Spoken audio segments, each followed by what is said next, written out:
Hello and welcome to day 62 of our chronological Bible in a year reading. Today we have Numbers 18, 19, and 20. Numbers 18. And Yahuwah said to Aaron, "You and your sons and your father's house with you are to bear the wickedness against the Mikdash," which is temple, "and you and your sons with you are to bear the wickedness against your Kehunah," which is priesthood. But bring with you your brothers of the tribe of Levi too, the tribe of your father, to join you and serve you while you and your sons are with you before the tent of the witness. And they shall guard your charge and the duty of all the tent, but they do not come near the furnishings of the Kadesh, which means holy, of the Kadesh place and the altar, lest they die, both they and you.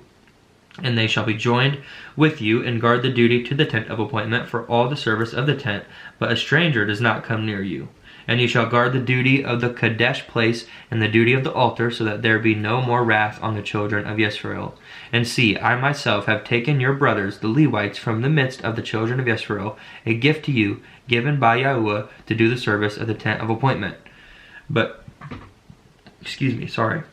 you and your sons with you are to guard your Kehunah for all matters at the altar and behind the veil, and you shall serve. And I have given you the Kehunah as a gift for service, but the stranger who comes near is put to death. And Yahuwah spoke to Aaron, "And see, I myself have also given you the charge of my contributions, all the Kadesh gifts of the children of Israel. I have given them to you for the anointing, and to your sons as a law forever. This is yours of the most Kadesh gifts, from the fire, all their offerings, all their grain offerings, and all their sin offerings, and all their guilt offerings, which they render to me, are most Kadesh for you and your sons. Eat it in the most Kadesh place. Every male eats it. It is Kadesh to you. This also is yours, the contribution of their gift, with all the wave offerings of the children of Israel. I have given them to you and your sons and your daughters with you, as a law forever.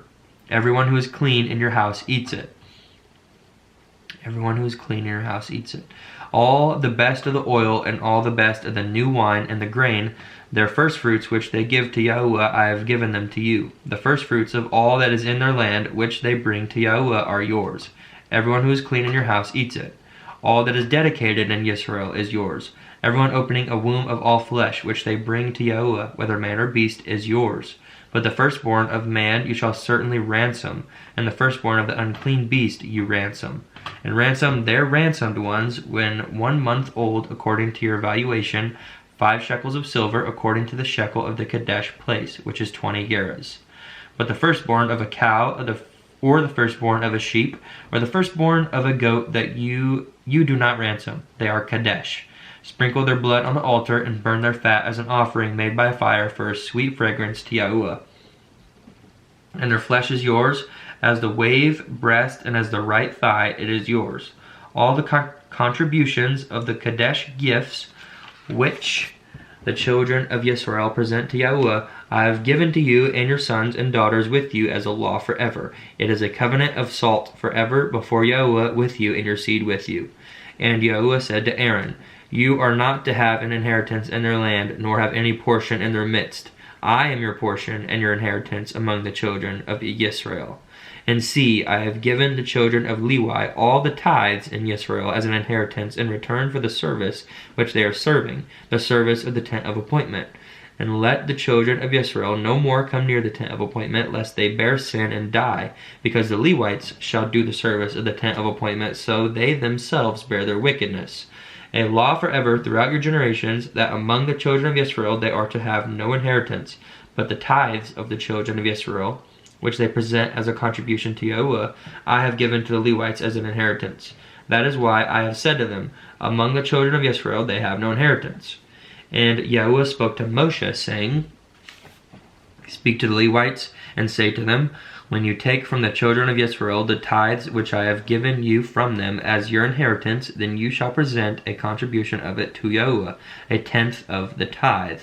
And your contribution shall be reckoned to you as grain from the threshing floor, and as filling from the winepress. Thus you also present a contribution unto Yahuwah from all your tithes which you receive from the children of Israel. And you shall give from it the contribution to Yahuwah to Aaron the Kohen, which is priest. From all your gifts you present every contribution due to Yahweh from all the best of them, the Kadesh part of them. And you shall say to them, when you have presented the best of it, then the rest shall be reckoned to the Levites as the yield of the threshing floor and as the yield of the winepress. And you shall eat it in any place, you and your households, for it is your reward for your service in the tent of appointment. And bear no sin because of it, when you have presented the best of it, and do not profane the Kadesh gifts of the children of Israel, lest you die. Chapter 19. And Yahweh spoke to Moshe and to Aaron, saying, this is a law of the Torah which Yahweh has commanded, saying, speak to the children of Israel that they bring you a red heifer, a perfect one, in which there is no blemish, and on which a yoke has never come. And you shall give it to Eleazar the Kohen, and he shall bring it outside the camp, and shall slaughter it before him. And Eleazar the Kohen shall take some of its blood with his finger, and sprinkle some of its blood 7 times toward the front of the tent of appointment. And the heifer shall be burned before his eyes. He burns its hide and its flesh, and its blood and its dung. And the Kohen shall take cedar wood and hyssop and scarlet, and throw them into the midst of the fire, burning the heifer. The Kohen shall then wash his garments, and shall bathe his body in water, and afterward come into the camp. But the Kohen is unclean until evening. And he who is burning it washes his garments in water, and shall bathe his body in water, and is unclean until evening. And a clean man shall gather up the ashes of the heifer, and shall place them outside the camp in a clean place. And they shall be kept for the congregation of the children of Israel, for the water for uncleanness, it is for cleansing from sin. And he who gathers the ashes of the heifer shall wash his garments, and is unclean until evening. And it shall be a law forever to the children of Israel, and to their stranger who sojourns in their midst. And he who touches the dead of any human being is unclean for 7 days. He is to cleanse himself with the water on the 3rd day, and on the 7th day he is clean.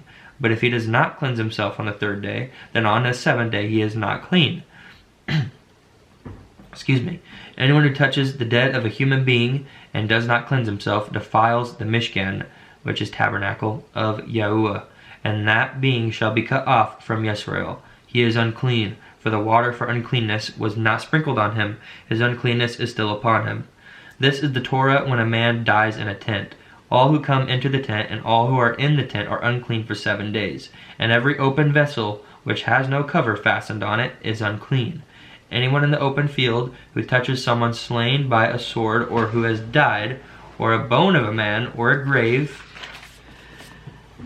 is unclean for 7 days. And for the unclean being they shall take some of the ashes of the heifer burnt for cleansing from sin, and running water shall be put on them in a vessel. And a clean man shall take hyssop, and dip it in the water, and shall sprinkle it on the tent, and on all the vessels, and on the beings who were there, or on the one who touched a bone, or the slain, or the dead, or a grave.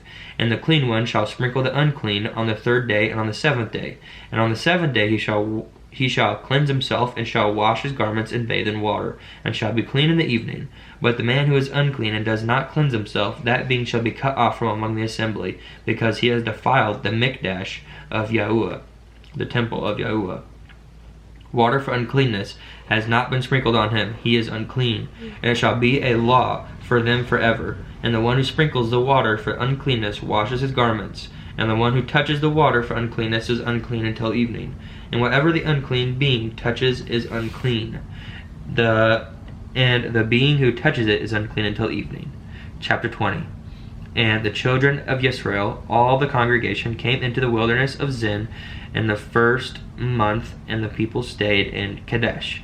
And Miriam died there and was buried there. And there was no water for the congregation, and they assembled against Moshe and against Aaron. And the people contended with Moshe and spoke, saying, if only we had died when our brothers died before Yahuwah. Why have you brought up the assembly of Yahuwah into this wilderness, that we and our livestock should die here? And why have you brought us up out of Mitzrayim, which is Egypt, to bring us to this evil place? Not a place of grain, or figs, or vines, or pomegranates, and there is no water to drink. Then Moshe and Aaron went from the presence of the assembly to the door of the tent of appointment, and they fell on their faces. And the esteem of Yahuwah appeared to them. And Yahuwah spoke to Moshe, saying, take the rod and assemble the congregation, you and your brother Aaron, and you shall speak to the rock before their eyes, and it shall give its water. And you shall bring water for them out of the rock, and give drink to the congregation and their livestock. And Moshe took the rod from before Yahuwah as he commanded him. And Moshe and Aaron assembled the assembly before the rock. And he said to them, Hear now, you rebels, shall we bring water for you out of this rock? Then Moshe lifted his hand and struck the rock twice with his rod. And much water came out, and the congregation and their livestock drank. But Yahuwah spoke to Moshe and to Aaron, Because you did not believe me, to kadosh, which means sanctify, me, and the eyes of the children of Israel. Therefore you do not bring this assembly into the land which I have given them. Because Moses struck it when he was supposed to speak to it. These were the waters of Meribah, because the children of Israel contended with Yahuwah, and he was kadosh among them. And Moshe sent messengers from Kadesh to the sovereign of Edom. This is what your brother Yisrael said. You know all the hardship that has befallen us. That our fathers went down to Mitzrayim, and we dwelt in Mitzrayim a long time, and the Mitzrites did evil to us and our fathers. And we cried out to Yahuwah, and he heard our voice, and sent the messenger, and brought us up out of Mitzrayim. And see, we are in Kadesh, a city on the edge of your border. Please let us pass over through your land. We shall not pass over through fields or vineyards, nor drink water from wells. We shall go along the sovereign's highway. We shall not turn aside, right or left, until we have passed over your border. But Edom said to him, You do not pass over through me, lest I come out against you with a sword. And the children of Israel said to him, We shall go by the highway, and if I or my livestock drink any of your water, then I shall pay for it. Let me only pass over on foot without a word. But he said, You do not pass over. And Edom came out against them with many men and with a strong hand. So when Edom refused to let Yisrael pass over through his border, Yisrael turned away from him. And all the children of Yisrael, all the company, departed from Kadesh and came to Mount Hor. And Yahuwah spoke to Moshe and to Aaron in Mount Hor, near the border of the land of Edom, saying, Aaron is to be gathered to his people, for he is not to enter the land which I have given to the children of Israel, because you rebelled against my mouth at the water of Meribah. Take Aaron and Eleazar his son, and bring them up to Mount Hor, and strip Aaron of his garments, and put them on Eleazar his son, for Aaron is to be gathered to his people, and die there. And Moshe did as Yahuwah commanded, and they went up to Mount Hor before the eyes of all the congregation. And Moshe stripped Aaron of his garments, and put them on Eleazar his son. And Aaron died there on the top of the mountain, and Moshe and Eleazar came down from the mountain. And when all the congregation saw that Aaron was dead, all the house of Yisrael wept for Aaron 30 days. That concludes our reading today. As always, thank you for joining me. Hope you're reading along, and peace, blessings, and love to you. See you next time.